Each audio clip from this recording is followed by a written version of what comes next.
Bonjour Hector Hugues Zogo. Bonjour Carole, bonjour Roland, bonjour également à nos téléspectateurs, bonjour à tous nos auditeurs de la Diaspora FM. Bonjour Roland Toneikes. Bonjour, Hugues Zogo, bonjour, auditeurs de Diaspora FM 102.3 FM, téléspectateurs de DNTV Internet, bonjour. Voilà, bonne semaine à nous. Merci, bonne semaine à vous. Bonne semaine aussi. Beaucoup de joie. Nous démarrons l'analyse de ce matin par la politique. Pourquoi, après la sortie médiatique d'Azanaï, pourquoi ce silence de Yahi, Rompé et Djogbenou? C'est la Nouvelle Tribune qui en parle ce matin. Hugues Hector Zogo.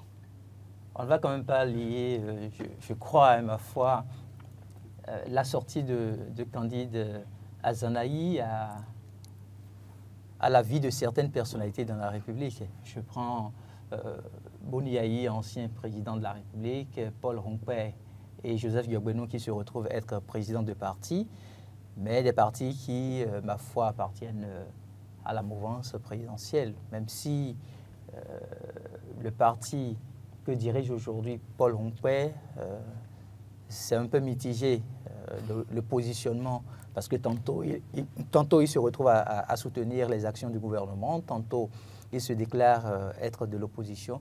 Donc il y a un méli-mélo qui fait que parfois on a de doutes à savoir effectivement où se situe ce parti. Est-ce que c'est un parti centriste? Peut-être que les prochains mois nous permettront de mieux l'appréhender. Mais quand on prend un peu les déclarations de Candide Azanaï, c'est comme un citoyen qui prend la parole. Dès qu'un citoyen prend la parole, on ne va pas demander à des anciens présidents d'institutions systématiquement de rebondir. Le faire, c'est comme si on accordait tellement de crédit à ce qui a été dit. Candide Azanaï, il a été ancien ministre sous le président Patrice Talon.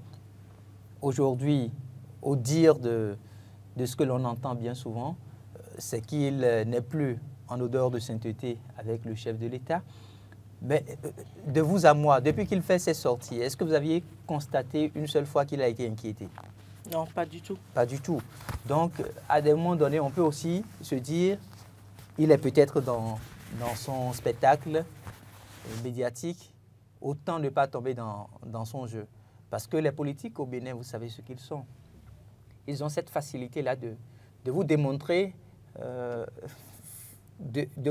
qu'ils sont à la face pile, alors qu'en réalité, c'est déjà le revers qui se vit. Quand on regarde Candide Azanaï, ancien ministre délégué de la Défense nationale de notre pays, depuis qu'il est sorti du gouvernement, quand vous suivez très bien ces déclarations, c'est vraiment des déclarations tendancieuses. Parfois même, on peut se permettre de dire qu'il y a outrage à l'endroit du président de la République. Mais aucunement il n'a été interpellé. Et ça, moi, ça me dérange parce qu'il aurait fallu peut-être un autre citoyen qui aurait sorti juste quelques mots travers pour que tout de suite, on lui mette la main dessus.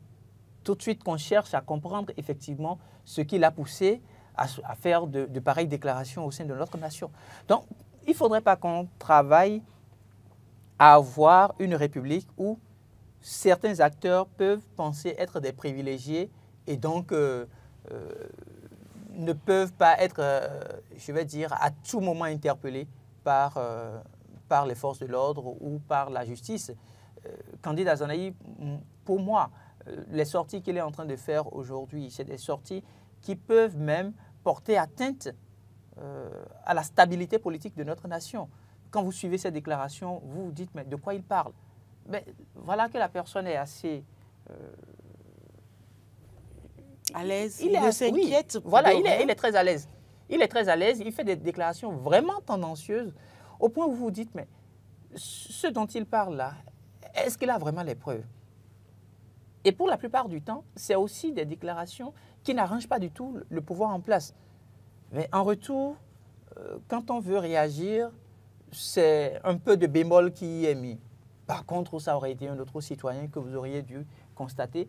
Maintenant, la grande question, est-ce que c'est parce qu'au moment où il était encore au gouvernement, il y avait eu des deals qui ont fait qu'aujourd'hui, bien que sa langue soit assez déliée, l'on ait de difficultés à pouvoir le recadrer? Je ne sais pas. Mais je me dis, il est forcément dans un jeu politique. Donc si Boni Yayi tombe dans ce jeu-là, ça va être fatal pour le parti Les Démocrates parce qu'il se retrouve à être aujourd'hui le président de ce parti, le plus grand parti de l'opposition d'ailleurs. Quand on prend Joseph Diogbenou, vous savez, lui, il est en train de travailler petitement pour soigner l'image de son parti politique, l'Union progressiste, le renouveau, qui en réalité se retrouve être le pardon. Pour soigner son image aussi. Je n'oserais pas aller sur cette piste-là parce qu'il peut demain vous demander si à un moment donné il a déclaré sa candidature quelque part. Donc connaissant l'individu, je préfère prendre mes gants. Donc je me dis, il est en train de soigner aujourd'hui l'image de son parti politique, le parti qui en réalité est le plus grand parti de notre pays parce qu'il y a plus de députés et de maires sur le territoire national. Donc il a l'obligation de garder une certaine réserve. S'il sort tout de suite et qu'il attaque Candide Azanahi, c'est qu'il lui donne l'opportunité de faire autant de sorties, dire peut-être tout ce que les citoyens béninois ne savent pas de Joseph Diogbenou. Il est cette figure politique-là, controverse, qu'on peut essayer de craindre parce qu'il sait faire de la rhétorique. Et maintenant, le dernier, Paul Rompé. Paul Rompé pourrait-il tenir devant un grand philosophe au rang de Candide Azanahi? J'en doute. Donc c'est assez sage, son silence, ma foi. Roland Tonéikes. Je suis heureux que... Votre dernière phrase me fait quand même sourire. Je suis heureux que Huguetta Zogo... Oui, c'est parce que je me réfère à un passé récent de l'intéressé, parce qu'il a travaillé quand même sous l'ancien président Boni Yayi. Il a eu la chance de nous démontrer de quoi il est capable. On a souvenance encore le scénario de l'Assemblée nationale. Alors, oui, je suis heureux que Huguetta Zogo ait abordé certains aspects de cette situation. Écoutez, Candide Azanahi a été l'homme de tous les grands couvents depuis 1990. Malheureusement ou heureusement pour lui, ou malheureusement pour les acteurs politiques. Et il a participé à toutes les compromissions ou compromis, si vous voulez, pour la conquête du pouvoir de 1996 aujourd'hui. Soit il est dans tel courant ou il est dans l'autre courant. Et donc, il les maîtrise un à un. Et donc, je ne pense pas que ce soit Joseph Diogbenou de vouloir répondre coûte que coûte. On peut peut-être mettre des sbires sur le terrain, s'attaquer à Candide Azanahi sur les réseaux sociaux, mais je pense que c'est vraiment sage pour Joseph Diogbenou de ne pas vouloir aller répondre à Candide Azanahi. D'ailleurs, quand vous suivez ces déclarations, il donne des précisions sur la collaboration, il donne des détails avec des dates précises. Et donc, je ne vois pas sur quoi est-ce qu'on veut lui répondre en réalité. Ce qu'à vouloir lui répondre, c'est que vous le poussez à alors dire ce qu'il ne doit pas dire publiquement. C'est un fait. Et donc, l'un dans l'autre, Boni Yayi connaît l'homme. Et d'ailleurs, même, vous voyez, quand on lui a posé la question sur Danivo, quand il était porte-parole du gouvernement, vous avez vu sa réponse. Il a été très clair. C'est le communiqué du gouvernement qu'il a lu. Ce n'est pas un communiqué de Candide Azanahi. Et donc, si Boni Yayi doit lui répondre, il va le pousser peut-être à dire ce qu'il n'a pas envie d'entendre. Et Paul Rompé, ce n'est pas à lui quand même, hein, je crois qu'il le dit, aller affronter, comment vous dites, un philosophe, quelqu'un qui quand même connaît ce qu'on appelle la gestion politique, la chose politique. Si vous, Paul Rompé, avec tout ce qu'on vous a connu par le passé, avec les travaux qu'on vous a connus depuis 2016, ce n'est pas à vous d'aller lui répondre, parce que vous n'étiez pas là quand ils ont réfléchi à conquérir le pouvoir d'État. Et donc, celui qui est du grand couvent et qui a contribué à la conquête du pouvoir d'État, ce n'est pas à vous. Et d'ailleurs, même quand vous regardez un peu les situations, le processus qui a conduit à ce qu'on voit un beau matin Paul Rompé, patron du parti FCB, je ne doute pas que Candide Azanahi ait des informations assez précises sur cette situation. Et donc, il revient à Paul Rompé quand même, s'il ne veut pas, comme on le dit, qu'on montre le derrière de la poule devant le public, qu'il se taise, qu'il se calme quand même et qu'il se concentre sur d'autres choses. Et pour moi, je pense que pour le moment, pour lui, ce dont il a besoin, c'est d'aller se concentrer sur le terrain, travailler avec la population, avoir l'adhésion populaire pour espérer renaître de ses cendres, parce que depuis 2023, on sent que le parti FCB tend vers la disparition totale. Et je parle de Djogbin, par exemple, oui, Hugues Zogo dit qu'il travaille à soigner l'image du parti. Moi, j'irai plus loin en disant que si, tant est que actuellement, c'est l'heure où chacun doit parler de doit travailler à avoir l'adhésion populaire pour espérer être candidat ou non, ou bien espérer et continuer à rester dans la scène politique, continuer à être acteur politique, je crois que Joseph Djogbin a besoin de travailler à soigner son image. Parce que malheureusement, les Béninois ont un très mauvais souvenir de lui, de son passage à la Cour constitutionnelle, où les lois sont passées tout le temps conformes à la Constitution, et quand même à un moment donné, face à l'évidence où les gens disaient non, cette loi ce n'est pas bon. Et donc, il y a ces aspects-là, et je le dirai plus loin, cette affaire de cette conformité. Je sais que quand j'en parle, les gens ont les mots de tête, ça les énerve que j'en parle, mais ça fait partie de l'histoire de notre pays. Ça fait partie de l'histoire politique de notre pays. Mais c'est des faits qui, à un moment donné, à tort ou à raison, on a attribué ça à un acteur politique. Ou alors, un président d'institution, si vous voulez, Joseph Djogbin. Donc aujourd'hui, il a l'obligation de travailler à soigner son image, à se faire davantage apprécier par les Béninois et expliquer s'il a l'occasion, dans des réunions secrètes ou bien réunions restreintes, d'expliquer ce qui s'est passé, peut-être pour convaincre, même au sein de ces fonctions politiques, vous savez, il y a quand même des choses qui n'arrangent pas tout le monde. Parce que quand vous, d'ailleurs, même, il faut quand même le dire, le chef de l'État même l'a dit, les réformes, vous les faites, mais au fond, même des gens autour de vous ne sont pas d'accord parfois pour certaines réformes. Donc, sur ce terrain, il a beaucoup à faire. Alors, Boni Yayi, je finis en disant oui. Je pense sincèrement que Boni Yayi ne devrait pas rentrer dans ce jeu. Candidat Azanaï, c'est quelqu'un qui n'a pas peur de dire ce qu'il pense. Et je pense que, est-ce qu'on a vraiment besoin d'interpeller Candidat Azanaï? Est-ce que, quand Candidat Azanaï disait dans ce pays, et c'est ça en fait le problème, qu'il ira chercher Boni Yayi le 6 avril 2016 à Kadiaou s'il ne cédait pas le pouvoir, et qu'on a connu cette fameuse situation où on voulait l'interpeller. On a vu comment le pays peu s'en fallait aller prendre feu, d'accord, avec les révoltes, les casses un peu partout, on a pu voir. Dans Cotonou, je me rappelle ce jour-là, quelqu'un m'a invité, j'étais à Ménoté, et puis après quitter Ménoté pour venir à Calavi. Ça n'a pas été facile. J'ai été obligé d'enlever mes chaussures, d'enlever ma chemise et commencer à crier comme les jeunes, avec branchage en main et de laisser pour pouvoir passer ce cap-là pour rentrer à Calavi. Sinon, si je faisais le jour-là, je suis sûr qu'ils allaient me bastonner sérieusement. Donc, ce souvenir est resté là. Donc, quand il a dit à Boni Yayi hier, on a voulu l'interpeller, il a fait une certaine chose, on a vu ce que ça a donné.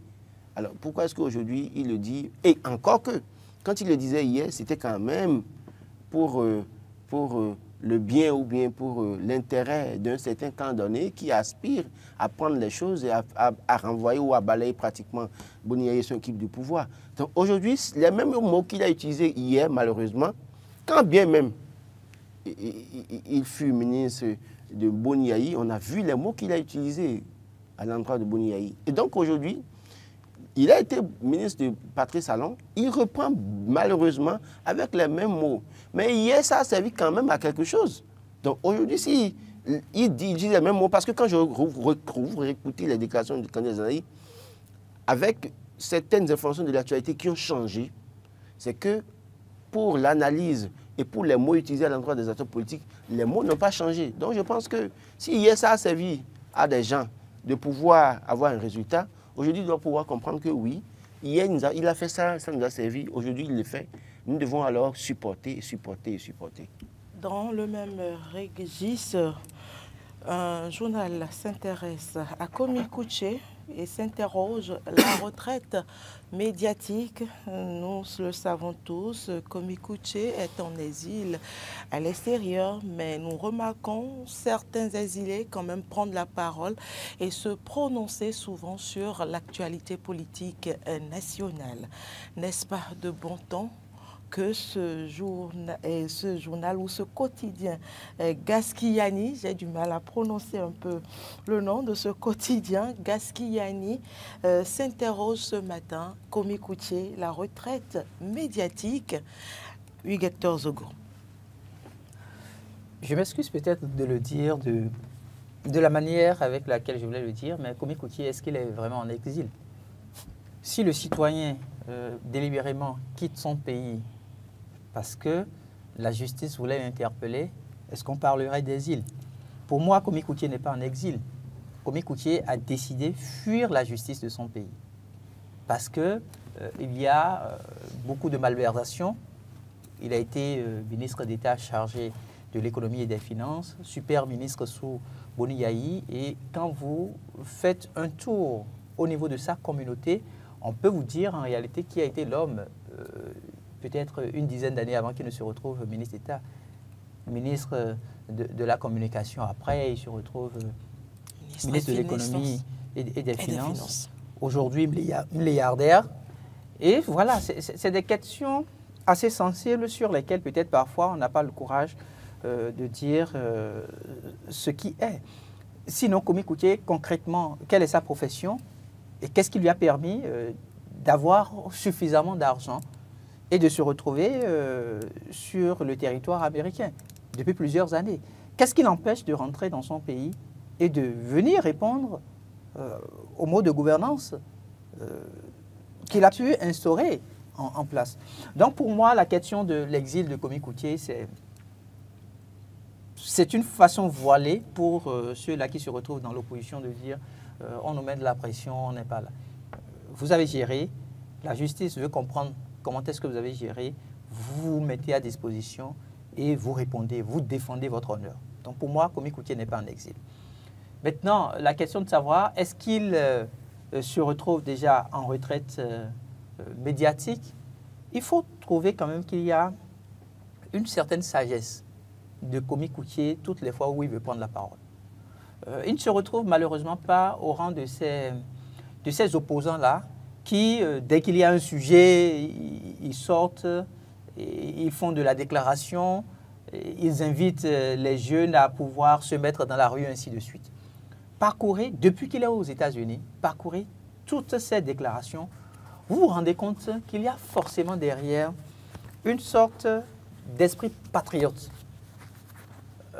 Il vous dira qu'il n'est peut-être pas d'accord avec tel aspect, mais à l'opposé, il propose en même temps ce qui aurait pu être. Donc on comprend que quand à un moment donné, on a parlé de 39 ans plus un jour égale 40 ans, il était effectivement donc dans la posture de quelqu'un capable de diriger le pays. C'est-à-dire qu'il était prêt. Il avait sans doute un programme de société sous la main. Donc ce qui fait que dès qu'il y a des irrégularités observées au niveau du pouvoir de Patrice Talon et qu'il a l'intention de prendre la parole, il le fait de façon technique. Il ne le fait pas de façon politique. Ça, il faut vraiment pouvoir le reconnaître et l'apprécier. Autre chose, ces derniers jours, il n'a pas pu faire autant de déclarations. Il n'est pas assez sorti pour partager son point de vue sur un certain nombre de sujets. Maintenant, la grande question, c'est est-ce qu'il n'est pas en train de prendre du recul pour pouvoir mieux attaquer, puisque là, on se retrouverait pour les élections générales de 2026, des élections dans lesquelles son mot aurait été quand même assez important. Parce que quoi qu'on dise, il fait partie des cadres politiques d'une certaine région qui ont de l'influence. Et donc, même si aujourd'hui lui-même, il ne se retrouve pas sur le territoire béninois pour soit être candidat ou travailler à promouvoir la candidature d'un... Il peut quand même, depuis les États-Unis, mettre en place sa stratégie pour quand même permettre à ceux-là qu'il soutient, jusqu'à la date d'aujourd'hui, soit de ravir la vedette à Patrice Talon, bon, je vais dire ravir la vedette au dauphin de Patrice Talon, ou soit de leur permettre quand même de gagner un peu plus en termes d'électorat. Parce que Kwame Coutié, quand vous le regardez, il a été directeur de campagne quand même de Lionel Zinsou.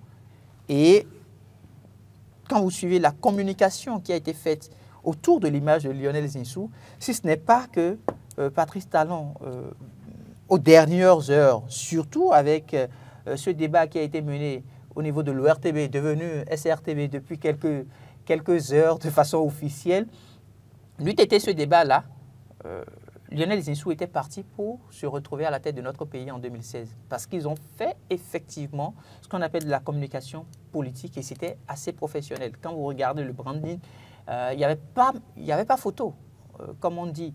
Aucun candidat en dehors de Lionel Zinsou n'avait effectivement ce branding-là capable de dire oui, nous sommes en train de vous faire rêver. À la seule différence qu'il y a eu une seule note qui n'a pas été en faveur de Lionel Zinsou, c'était la couleur de la peau. Tout à fait. Roland Tonenquez, croyez-vous réellement que de là où il est, qu'il soit exilé ou pas, il pourra dire son mot pour les échéances électorales prochaines? Je voulais quand même rappeler sur l'affaire Kwame Coutié que Kwame Coutié a pris la parole à un moment donné sur cette affaire de mauvaise gestion ou mauvaise gouvernance qu'on lui reproche et pour dire qu'ils ont fouillé une première fois, ils n'ont rien trouvé, ils ont fouillé et après on m'accuse injustement. Je crois que Kwame Coutié l'a martelé à plusieurs reprises. Sauf que dans un contexte politique comme le nôtre au Bénin ou sous les tropiques, ce n'est pas facile d'affronter un pouvoir en place. Écoutez, ceux qui ont tenté de le faire sont en train de malheureusement souffrir en prison pour 10 ans, 20 ans.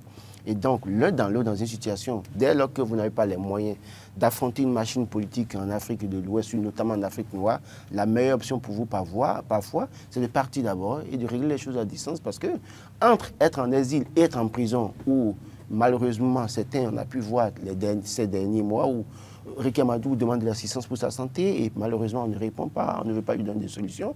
Donc, entre vivre cette expérience-là et aller en exil, à leur place, je choisirais l'exil. Et donc, pour ça, je vais peut-être pas dire, mais il vous dira qu'il est en exil.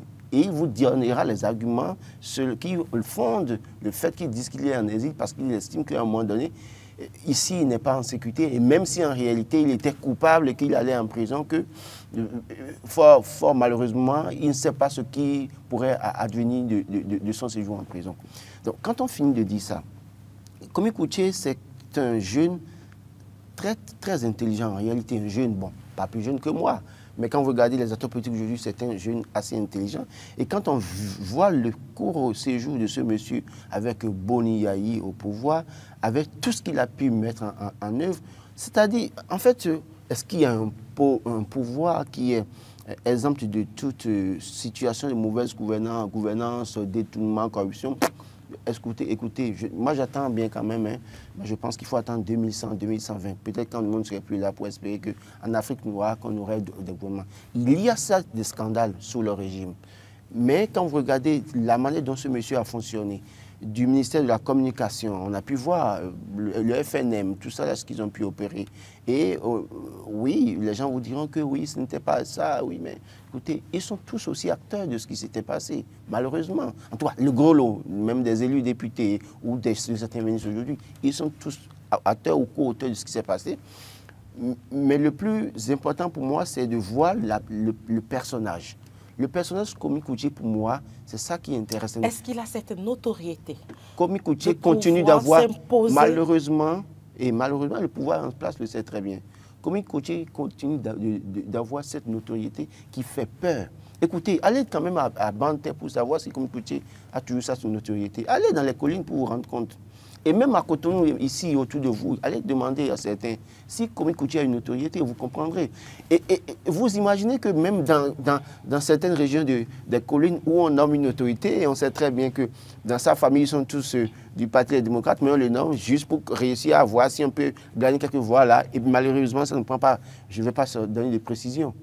Mais des gens, même des frères qui se parlent très bien, mais après, on chope quelqu'un dans le lot, on le nomme, pour espérer peut-être réussir à maîtriser la zone. Et on sait très bien. Et quand vous regardez également les sorties de Kwame Coutié, il a quand même l'habitude de faire quelque chose.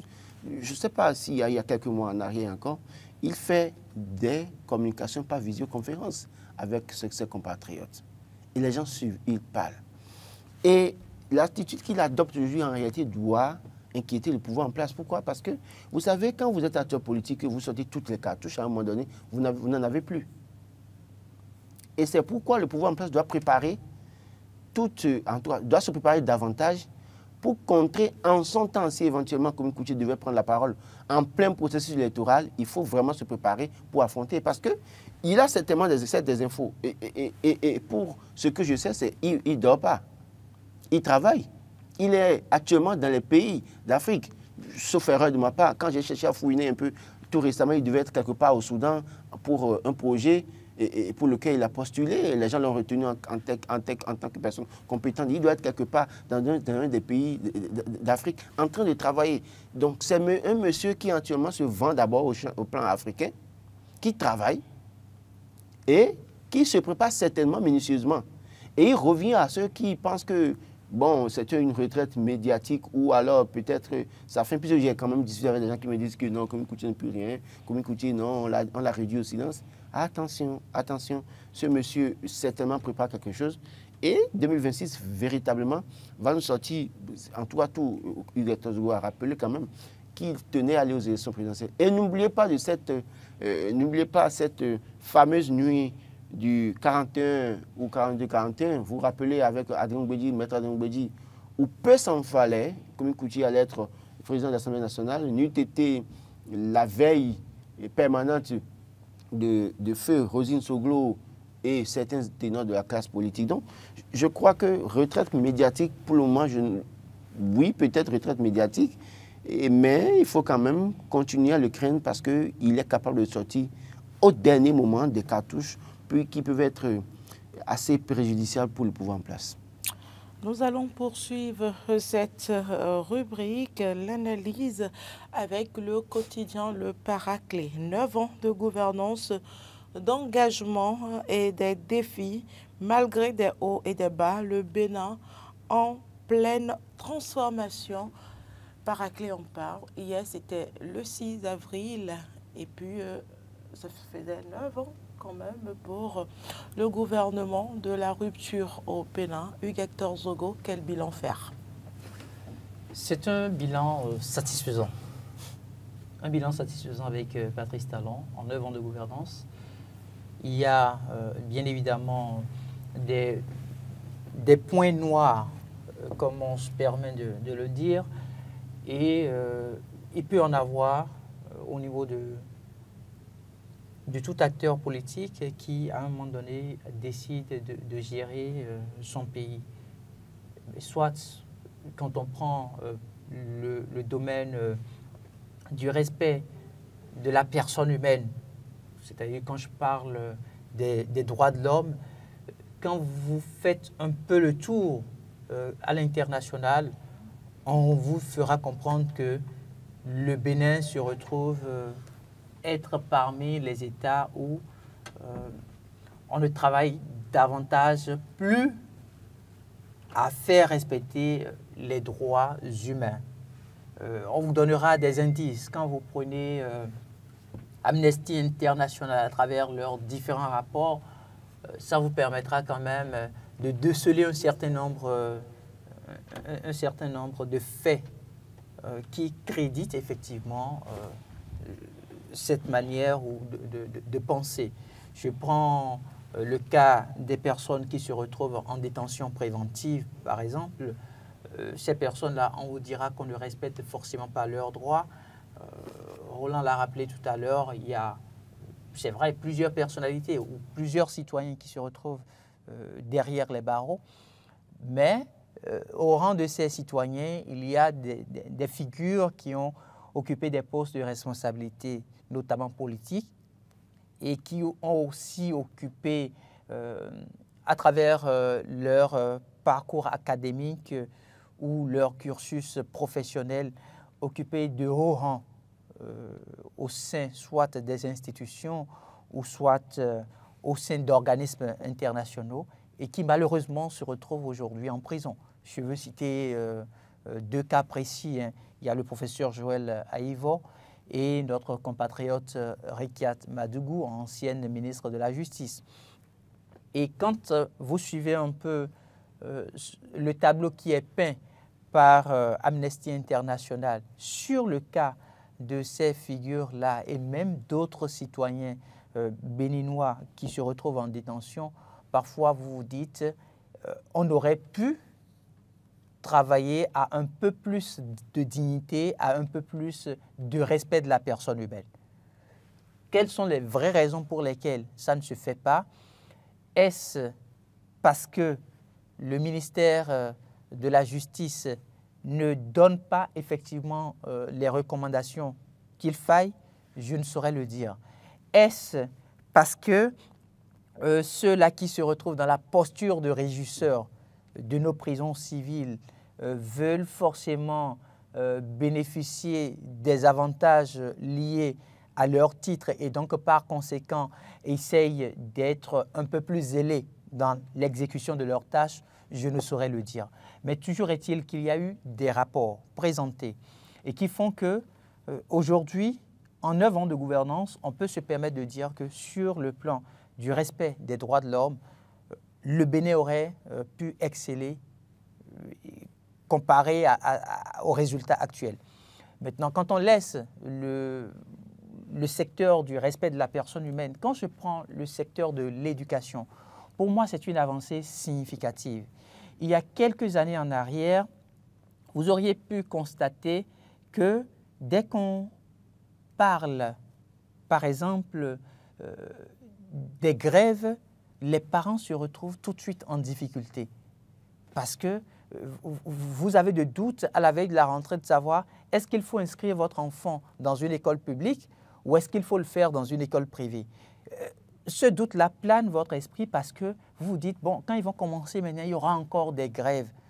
À quel moment l'enfant pourra faire le suivi et se mettre au même niveau de réflexion, de connaissance, merci, que ceux-là qui se retrouvent au niveau des écoles privées. Aujourd'hui, il n'y a plus d'enfants privilégiés dans le système éducatif béninois. Que vous soyez du système privé ou du système public, vous avez cette possibilité de reconnaître que dès qu'ils vont à l'examen, que celui qui se retrouve dans le système public peut facilement se retrouver meilleur. Et d'ailleurs, les statistiques prouvent à suffisance qu'aujourd'hui, non seulement les enseignants se retrouvent dans les classes, non seulement les apprenants sont mieux soutenus et mieux encadrés, mais nous avons de meilleurs résultats, surtout sur le plan du système public, c'est-à-dire de ces enfants-là qui se retrouvent dans les écoles publiques. Donc ça, c'est une avancée significative. Quand je prends le secteur de la défense nationale, on a un défi immense. C'est le défi de pouvoir lutter efficacement contre le terrorisme. Vous savez, de plus en plus, il y a de la terreur qui est semée par ces djihadistes-là et qui, à un moment donné, veulent, coûte que coûte, faire croire que le Bénin n'a pas une base militaire capable de défendre son territoire national. Fort heureusement qu'au jour le jour, à travers les forces de défense nationale, que ce soit les bases avancées qui ont été installées ou que ce soit par la volonté manifeste de nos frères et sœurs qui se retrouvent dans nos tout ce que nous avons comme casernes, il y a la volonté manifeste de ne jamais céder quelques centimètres carrés de notre territoire national. Et ça, il faut à des moments donnés prendre du recul et saluer la bravoure de nos militaires. J'ai suivi il y a quelques semaines une distinction que le chef d'état-major des armées, le général Frotieux Baguidi, a pu instaurer et qui permet de reconnaître le mérite surtout des officiers qui travaillent à ce que l'on puisse permettre à notre nation de rester un État sécurisé. Et ça, c'est des points très appréciables en termes de mode de gouvernance. Et je me dis bravo, parce que vous avez vu ce qui s'est passé en janvier dernier. L'objectif, c'était de semer la terreur pour que tous les citoyens béninois puissent se dire « Ah, nous ne sommes plus en sécurité sur notre territoire ». Mais malgré ce coup-là, nous continuons de vivre dans un état de sérénité et ça, c'est grâce à notre armée. Quand je prends le secteur de la santé, vous avez aujourd'hui, il y a quelques années en arrière, surtout quand on travaillait à pouvoir faire rénover le palais de la présidence, on se permettait de dire oui, il y a le palais qu'on est en train de rénover, mais en face du palais, il y a quand même le CNHU qui se retrouvait pratiquement sans plateau technique. Dès que vous avez un parent qui devrait se retrouver au niveau du CNHU parce qu'il est souffrant, vous n'êtes plus soucieux de ce que vous allez investir sur votre parent, mais vous êtes plutôt soucieux de ce que, est-ce que vous n'amenez pas un parent et vous allez en ressortir avec ces restes précieux. Fort heureusement, aujourd'hui, c'est conjugué au passé. Tout n'est pas encore rose au niveau du CNHU, mais il y a eu plusieurs plateaux techniques qui ont été renouvelés. Il y a eu, je vais dire, une volonté du chef de l'État, même de permettre aux acteurs du système sanitaire d'obtenir de meilleures conditions de travail. Moi, j'ai eu la chance de me retrouver au sein de la tournée de Madame la ministre conseillère chargée à la santé de notre pays, Madame Claudine Afiavi-Prudencio, et j'ai vu l'investissement qui a été fait sur tout le territoire national en ce qui concerne le domaine de la santé. Vous vous retrouvez dans des localités comme Gogounou, vous vous retrouvez dans des localités comme Ouanrou, où vous avez des centres de santé construits à plusieurs milliards. Quand je prends le cas de Ouanrou, par exemple, c'est plusieurs milliards qui ont été investis. Dès que vous arrivez, vous posez la question de savoir, mais une zone aussi reculée, pourquoi on n'a pas pu installer un tel centre de santé, par exemple, à Cotonou ou à Calavi? On vous dira, oui, à Cotonou et à Calavi, il y a eu aussi d'autres centres de santé à la hauteur des attentes qui ont été installées. Et c'est là où on parlera, par exemple, du centre hospitalier international qui est au niveau de Calavi, le CHIC.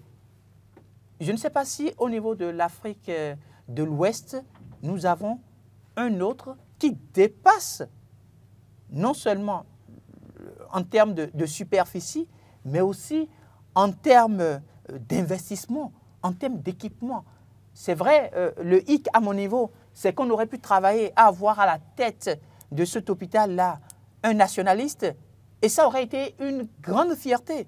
Mais bon, on ne peut pas, c'est-à-dire, parfois, on a l'intention de mieux faire, et il peut arriver qu'il y ait quelques irrégularités. Un dernier point pour finir, c'est le secteur du tourisme, des arts et de la culture. Aujourd'hui, il y a une certaine fierté d'appartenance à la patrie béninoise. Quand vous voulez parler du Bénin, vous pouvez vous identifier en disant « c'est la terre des Amazones ». Vous pouvez vous identifier en disant « c'est la terre des Somba ». Vous pouvez vous identifier en disant « c'est la terre du Vaudou ». Et pourtant, nous nous retrouvons dans un État laïque. C'est-à-dire qu'on a pu mettre de la lumière sur le cultuel, tout en donnant de la valeur aussi au culturel. Quand vous regardez le festival Vaudou Days, je l'appelle festival parce que tout ce qui dénote du cultuel et non du culturel. Quand vous regardez un peu comment est-ce que l'organisation de cette activité a pu permettre à notre pays de se repositionner, vous vous dites, il y a beaucoup d'efforts qui se font. Et c'est vrai, je voulais finir, mais je ne vais pas manquer de parler des infrastructures routières en termes de qualité. Merci. Roland Tonneikes, quel bilan pouvons-nous retenir des 9 ans de gouvernance du président Patrice Talon? Non, il faut quand même apprécier ce qu'a fait Patrice Talon à la tête du Bénin. Il a fait un bond qualitatif, il faut l'avouer. Et c'est vrai qu'il nous a promis la rupture et qu'il venait pour faire mieux que les autres. Par les faits, on peut se réjouir de ce que, en termes d'infrastructure et sur certains leviers sur lesquels on ne peut pas discuter avec son régime, il a fait fort. Vous savez, moi, je faisais un combat dans le domaine culturel et le tourisme, notamment la restitution des biens pillés par la France coloniale.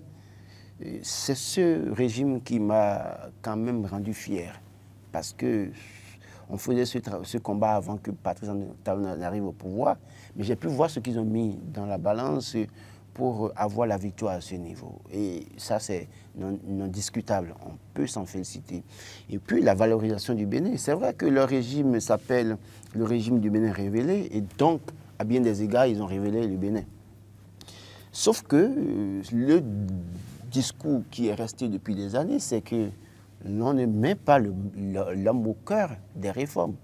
C'est qu'à un moment donné, on fait bien, tellement bien, même parfois, On ne considère pas les bénéficiaires qui sont les hommes et les femmes béninois. Je prends quelques aspects abordés par Hugues Tozogo. Je prends le système éducatif. Oui, les enseignants sont à l'école aujourd'hui. On a de bons résultats dans les établissements publics. Mais quelle est la situation réelle de l'enseignant béninois aujourd'hui, de la maternelle au supérieur? N'y a-t-il pas quelque chose à faire de mieux que ce qu'on fait ou ce qui a été fait? Quand je prends les infrastructures scolaires, où en sommes-nous avec la qualité? C'est vrai qu'on a mis la pression. On a voté une loi qui limite le droit de grève à 10 jours et les enseignants ne peuvent pas aller en grève. Je suis d'accord.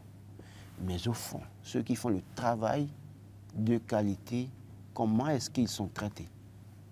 Je prends le système sanitaire. Oui, des choses ont été faites. Mais, allez dans certaines communes, les gens manquent d'électricité. Le plateau technique ne se résume pas au CNHU ou au CHIC qu'on va inaugurer bientôt ou à certains centres de santé de référence. Mais ce qui compte pour moi, c'est les centres de santé de proximité dans nos arrondissements, dans nos quartiers de ville, dans nos villages, pourquoi pas. Quel est le regard du pouvoir en place par rapport à ces infrastructures aujourd'hui? Et quand vous sortez de Cotonou, vous écoutez beaucoup de choses. Écoutez, moi, je vais quand même croire à la bonne foi du personnel de santé et surtout ceux-là qui, parfois, face à l'autorité, prennent la parole et disent tout est rose, mais après, derrière caméra, vont vous dire non, mais écoutez, qu'est-ce qu'on va dire? Est-ce que c'est moi qui vais dire et devant caméra, après, j'aurai des problèmes? Sinon qu'en réalité, des efforts ont été faits, j'insiste. Mais attention, il y a des choses que les gens n'ont peut-être pas le courage de dire parce qu'on sait très bien que quand vous vous mettez devant caméra et micro, vous parlez, c'est vous qu'on voit. Et les représailles, les premiers à les subir, c'est vous. Donc, je laisse ce secteur également. Et je peux prendre pêle-mêle d'autres secteurs, le secteur agricole. Quelle est la situation réelle de l'agriculteur béninois aujourd'hui? L'État met le maximum en envoie les engrais aux producteurs. Mais quand le producteur finit de produire, en tout cas l'agriculteur finit et qu'il doit vendre son produit, à quel prix est-ce qu'on achète ce produit pour donner de la valeur à l'agriculteur? Parce que l'agriculteur aussi a envie d'envoyer son enfant au Canada, à Sherbrooke ou à Montréal, je ne sais pas, vous voulez à Washington aller étudier. Il aussi a aussi envie de le faire. Mais le prix auquel on achète son produit aujourd'hui, n'est-ce pas une manière de le contraindre à continuer de vivre dans la misère, dans la souffrance, dans la dépendance par rapport au pouvoir ou par rapport à deux acteurs? Les vrais producteurs aujourd'hui ont des difficultés dans nos localités. Je suivais un cours d'expertise sur la bonne gouvernance il y a quelques jours. Et on parlait de démocratie et tout. Et j'ai posé la question à celui qui nous formait, l'enseignant, en lui demandant aujourd'hui si on doit parler de modèle de démocratie en Afrique aujourd'hui, notamment en Afrique de l'Ouest, quel est le pays qu'il pourrait citer. J'ai été suffisamment scandalisé de l'entendre dire le Ghana. Et pourtant, tout est parti de notre cher Bénin, le seul que nous avons. Aujourd'hui, en termes de démocratie, on nous dira que oui, bonne gouvernance, ça va, parce que les gens, quand ils font de magouille, ils vont en prison. Mais en termes de démocratie aujourd'hui, encore que question de bonne gouvernance, si on doit recentrer, mettre le vrai débat au centre, on doit discuter, il y a certainement des choses qu'on peut reprocher au pouvoir en place. Mais quand je parle de démocratie aujourd'hui en l'État, la question des droits humains, je suis heureux que Hugues Tozogo l'ait abordé. Quand nous regardons les processus électoraux que nous avons connus de 2019 à aujourd'hui, j'estime véritablement qu'il y a problème. Il y a problème de respect des droits humains, problème de droits de l'homme. Et n'oubliez pas, j'ai une image toujours qui me revient et qui me choque. Quand Clément Kapochuchi, à l'époque président de la Commission des droits de l'homme, a présenté son rapport et a fait allusion au drame malheureux de Kadjeoum, on a vu la réaction d'un député de la mouvance présidentielle. Il ne lui a pas du tout fait de cadeau. Il a traité de tous les noms. Ce député est encore là, vous le connaissez. Nous avons tous suivi cette actualité-là. Et pourtant, c'était une évidence. Nous avons connu cette expérience malheureuse. Alors, peut-on parler, faire bilan, rapport du Bénin, aujourd'hui, sans pouvoir évoquer ces cas? Je crois qu'aujourd'hui, Patrice Talon a fait l'effort de faire bien, à bien des égards, mais sur la question des droits humains, les questions politiques, il lui reste à faire un effort. Les gens, j'ai entendu dire que oui, s'il ne faisait pas ça, il n'aurait pas les mains libres pour travailler. Bon, oui, bon, est-ce que véritablement c'est ça? Est-ce que véritablement c'est pour travailler ou bien c'est pour préparer ou éviter quand même d'avoir des concurrents immédiats? Parce que le problème, c'est que... Hugues l'a dit, par rapport aux questions des droits de l'homme, vous venez de le répéter, qu'espériez-vous de l'homme? Non, non, écoutez, comment vous pouvez poser la question? Mais il vient pour protéger tous les Béninois. Ah non, écoutez, un chef d'État vient là, qu'est-ce qu'on peut espérer de lui? C'est qui me protège, Laurent Antonin? Non, attendez, c'est qui me protège, Laurent Antonin? Qu'est-ce qui protège Hector Zogo? Même si Hector Zogo doit lui dire c'est bon, et un jour il lui dit, monsieur le président, ça c'est pas bon là, qu'il ait le courage d'accepter et de le protéger. C'est ça qu'on espère d'un chef d'État. Et moi, quand il venait en 2016, dans ma tête, c'est clair, il vient pour tous les Béninois. Il ne vient pas pour ceux-là qui, aujourd'hui, nous font croire qu'ils sont des disciplinés politiques dans l'UP ou bien dans le BR ou dans le MOEL, je ne sais pas. Mais il vient, en fait, aussi pour même l'opposant qui le dénonce, qui le critique, pour dire, ah, attention, ce qu'il dit là, est-ce que c'est pas il n'y a pas une vérité dedans? Qu'est-ce que je dois faire pour le protéger? Qu'est-ce que je dois faire pour l'écouter? Pour davantage... Moi, je continue de le dire. Écoutez, 2026 là, quand on va finir le mandat là, ce n'est pas vous, Carole, là, qui serez célébré. Ce n'est pas Hugues, ce n'est pas moi. L'histoire retiendra le nom de Patrice Talon, même pas de Biotchane, même pas parce que lui aussi, il a les tête en 2011, non, 5%. Donc, ce n'est pas lui que l'histoire retiendra, ce n'est pas Wadaï, ce n'est pas Joseph Joguenou, c'est Patrice Talon. Parce qu'au-delà de tout, regardez tout ce que c'est les gens foutus comme désordre dans la mauvaise gouvernance, tout ce qu'on a eu sous Boni Yayi là.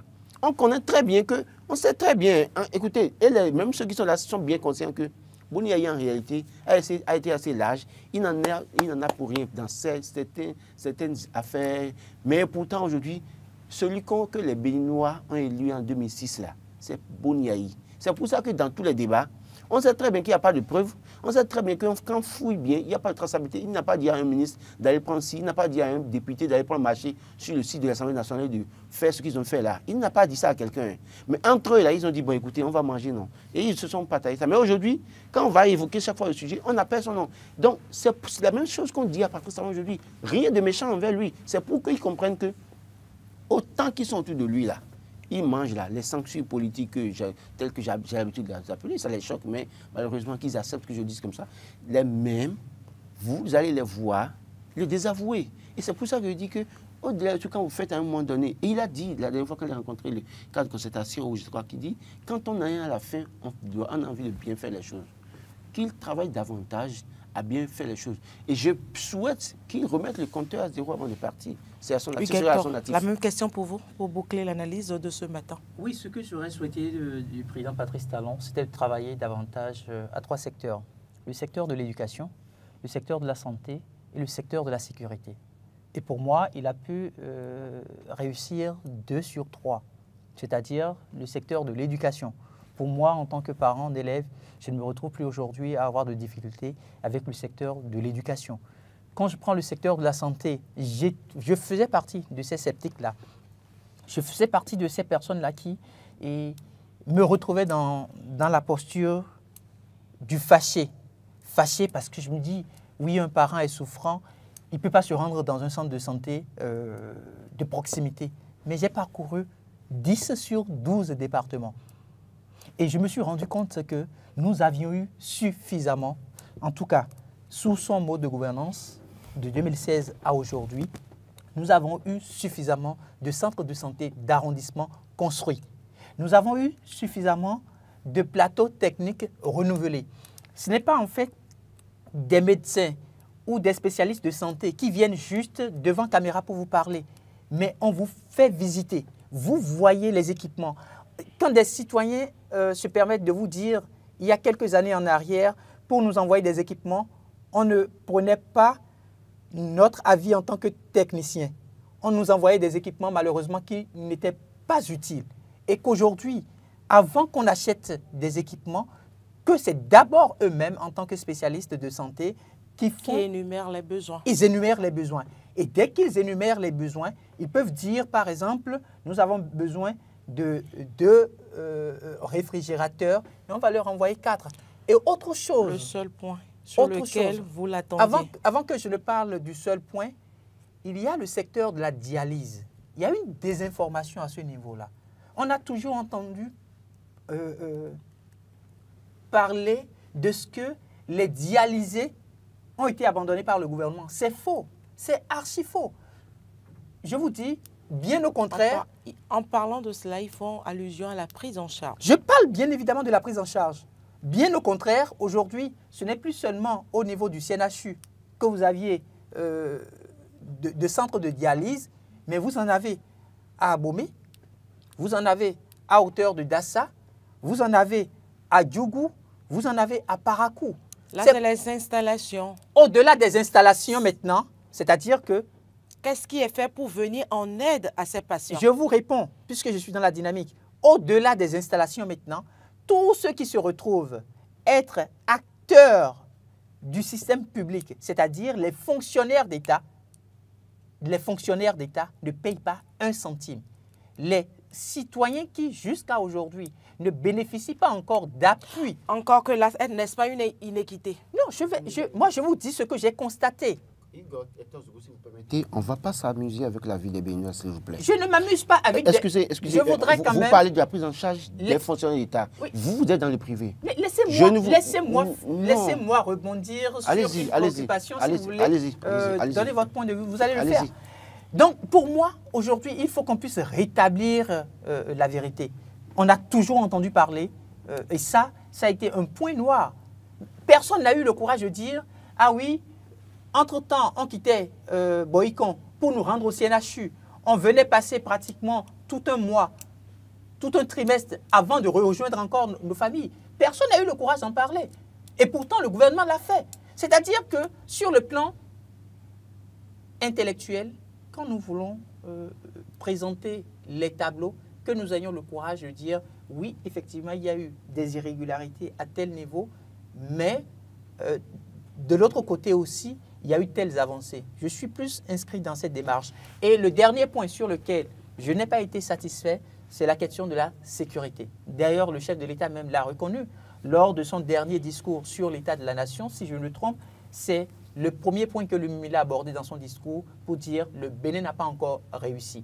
Nous avons aujourd'hui un véritable défi de sécurité. Vous avez vu avec le nouveau directeur général de la police républicaine, il y a recrudescence des cas de braquage dans notre pays. Et pour moi, il faut que très vite, l'on repense avec les différents officiers supérieurs de la police républicaine à pouvoir ramener la sérénité au niveau des populations béninoises. Alors, oui, je ne voulais pas évoquer la question de dialyser parce qu'on dira, oui, il en parle tout le temps, non. Mais je reviens là-dessus parce que Hugues Zogo en parle. Et je dis clairement, écoutez, on va pas s'amuser. Il y a également des acteurs du privé qui sont là, qui sont malades et qui souffrent de cette même affection. Oui. Je trouve qu'il y a une inégalité dans cette action ou dans cette réforme du gouvernement. Caroline, moi je pense que... J'estime peut-être que l'avenir permettra au gouvernement de régler cette inégalité. Moi je crois que véritablement, Béninois, qu'on soit de la fonction ou du secteur privé, nous sommes des Béninois, filles et fils. Et on doit pouvoir nous traiter de la même manière. Qu'on dise, encore que ce que dit Hugues Zogo sur les fonctionnaires, ce n'est pas exactement ça. Mais je dis clairement que... Vous avez autre information, puisque moi j'ai constaté, j'ai rencontré des dialysés. Oui, attendez. J'en ai rencontré dans tous les centres. Oui, écoutez, moi j'estime véritablement qu'aujourd'hui, nous avons quand même au moins des exemples, des confrères qui sont des dialysés. On a un qui, tout le temps, n'a d'autre choix. N'a d'autre choix que de même quémander chaque fois, à la limite, envoyer un communiqué chaque fois pour demander de l'argent pour être soigné. C'est un exemple de ce qu'il n'y a pas de Béninois du privé à part et Béninois du public à part. Tous les Béninois doivent être... Il est vrai qu'on a mis des centres de dialyse dans plusieurs départements du Bénin. Mais le coût de la dialyse aujourd'hui, on connaît. C'est au bas autour de 110 000. par séance. Alors, combien de ces Béninois ont les moyens, en dehors de ceux qui sont fonctionnaires, qui ont la prise en charge? Il faut préciser que c'est quand vous avez la prise en charge. Parce qu'il y a des gens qui sont peut-être au niveau de la fonction publique, mais qui n'ont pas encore la prise en charge. J'en doute. Non, mais écoutez, il y a plusieurs types de fonctionnaires aujourd'hui, Hugues Zogo. Il y a plusieurs types de... Il y a des catégories, il y a des catégories d'agents. Il y a des catégories, mais je ne sais pas si l'assurance ou en tout cas les avantages diffèrent d'un groupe social à un autre. Tant que vous êtes en train de servir l'État béninois dans le public, c'est que les avantages systématiquement sont les mêmes. La prise en charge. Je vous dis, tous les agents n'ont pas la prise en charge à ce que je vous dis. J'ai eu la chance de rencontrer. Vous avez rencontré des fonctionnaires de l'État qui ont un certain nombre, en tout cas un certain nombre d'acquis ou un certain nombre d'années dans la fonction. Non. Attendez, écoutez, non.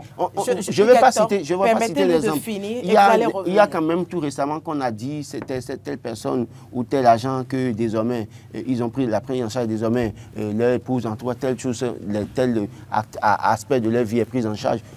Je ne vais pas aller dans les détails, ils savent ce dont je parle. Mais ce que je dis clairement, c'est que sur la question des dialysés, on doit traiter tous les Béninois de la même manière. Même le paysan qui se retrouve à Tukuntuna, s'il a le problème de dialyse, l'État doit pouvoir le prendre en charge parce qu'il sait aussi l'État autrement.